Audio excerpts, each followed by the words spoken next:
you mentioned that a woman with PCOS is not like a general woman who doesn't. So let's say you have your siblings, your parents, let's say even if it's a significant other, what do you think that they need to understand most about a woman with PCOS? Because I'm sure in the heat of the moment, let's say a woman with PCOS gets triggered and she wants to take advantage of it. She says, I'm the one in control, I'm the one who wants to do all of this. From a rational point of view, as a man, they're more likely to say that this is not okay.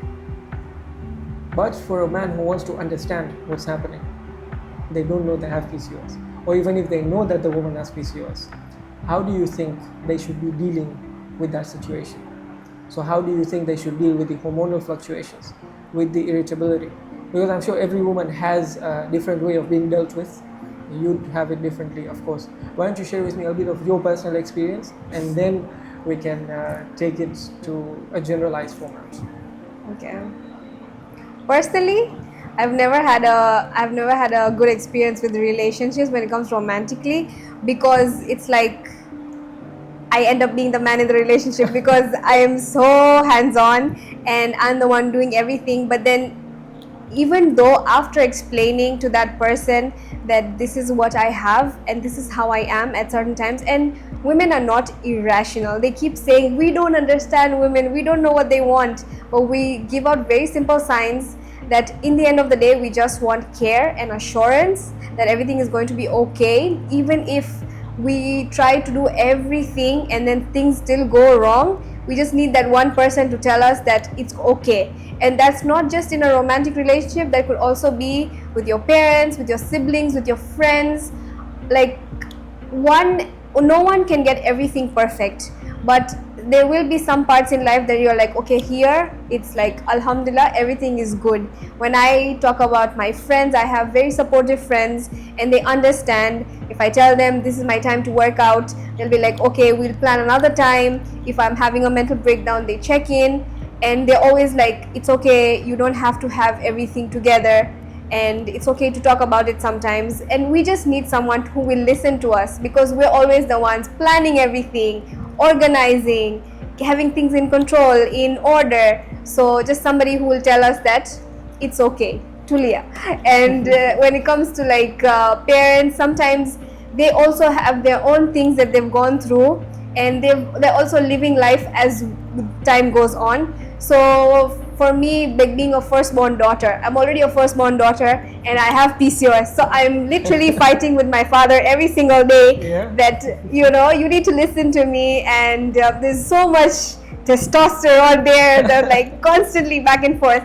But in the end of the day, he does understand, and parents should be proud of their daughters who have PCOS, that they're the son they never had, basically. So, we're very I'm very strong-headed. I feel like I channel my PCOS in such a way that today I achieved the goal that I always wanted to achieve. And this is what women don't get the motivation to do. If they hear that they have PCOS, they feel like their life is completely fallen apart, which is not true. You take it and you channel it in a way that will make you so productive. And they say that you're lazy. It's okay to have lazy days, but as long as you get things done, that's what matters. You can take 2 days, 3 days off just to relax and rest. When time comes, you get on your shit and you finish it. That is the whole point.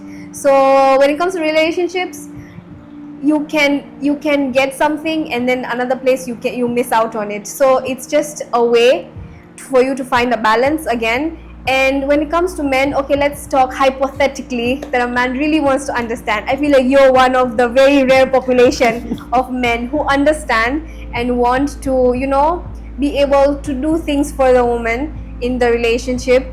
It's like all we need you to do is just give us an ear to listen.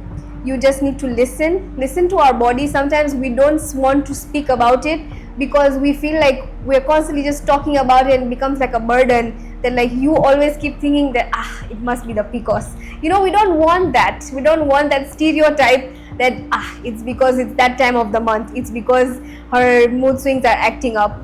Because if we could control it, we would, but we can't. So just be able to listen to what we're saying by our actions or by like signals, and it's really not that hard. in the end we're literally girls, inside we're like soft. Yeah. So it's okay, we will have our tough days. And again, it also depends on our cycle, because each cycle we have 4 phases, so according to the phase it's how our mood changes. So it's not that complicated. I think based on what you just told me, I think it's more complicated for a woman to go through all of those phases. Exactly. I think it's Then for a man to understand that there's so much going on. There's a lot going on at the same time. But the main takeaway that I've seen based on what you said is that reassurance. Yeah. Simple as that. Yeah. Reassurance comes in many forms, and that I will take it from the side perspective is that reassurance comes when you try to understand the person, and it also comes when you anticipate the needs of the woman. Now, before I continue, I noticed that you said there are certain signals that you should get. Now, I like to think that a lot of men are oblivious, okay? And I've tried really hard to combat that problem, because I think obliviousness comes from lack of awareness. And when there is lack of awareness, you are more likely to miss out on these things. When you miss out on it is when the woman will get frustrated thinking that you haven't read those signals. So what would you say are some of the signals that are very subtle? Because if we look at it from a rational point of view, if a man is getting, usually they would say, just tell me directly, simple as that. But for a woman who is going through all of these things, even you don't know what to say, you don't know the right words to bring out. Of course. So what would you say are, maybe you give me 1 or 2 signals that you would say is important that a woman with PCOS would demonstrate that their significant other or their parents or their siblings should understand? Okay, for once, maybe one of the main signals that would be like when I'm heated up and I'm in that mood, not mood, but I'm in that zone of like speaking my opinion and wanting people to hear me. Just let me speak, don't cut me off, let it allow it for me to let it out, because if I let it out is when I will be able to think with a clear mind. But then again, in that letting out process, I could also say some hurtful things, which could, but then again, I choose my people. Now if this is with my parent or my sibling or my close friends or even a partner, they should know me enough to let me blurt it all out. So that's the awareness part that we're talking about. So the best way to do it is to try to understand that every person is different and they have their way of being loved. For someone who has studied about it, not that much, but likes to have awareness, I think I've gained a lot of information that I have. Now, since we're targeting people who don't actually know about it, if you were to list down the 3 main things for the women that don't know who have PCOS, if you were to say 3 non-negotiables that are there, what would you say those are? So when someone comes to a gynecologist to get diagnosed for PCOS, there are 3 main things we look at, which is called the Rotter-Ramp class criteria. And the first one is that we look at oligo or anovulation, which means lack of or completely no presence of periods. And then the second thing we look at is high levels of androgenism. Androgenism means that women who have PCOS have high levels of testosterone, which causes them to have male-like patterns like hair thinning, hair balding, and facial hair growth and thick hair around the whole body.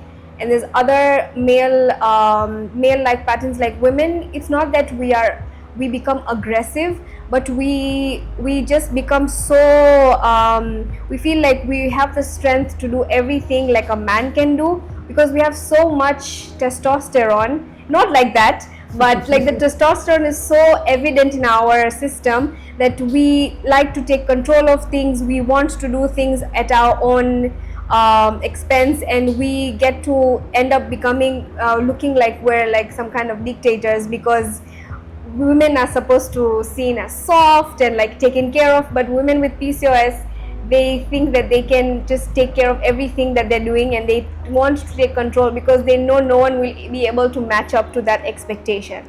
So along with physical, we have emotional symptoms as well related to hyperandrogenism. And then the third one is when you actually diagnose it, confirm it by looking at the ultrasound, which shows cysts on the ovaries. It can be one ovary, it can be both ovaries, and the classification, how it's classified, is called string of pearls. So it's like a long string. Maybe you can put a picture of course. how an ultrasound Of course. looks like.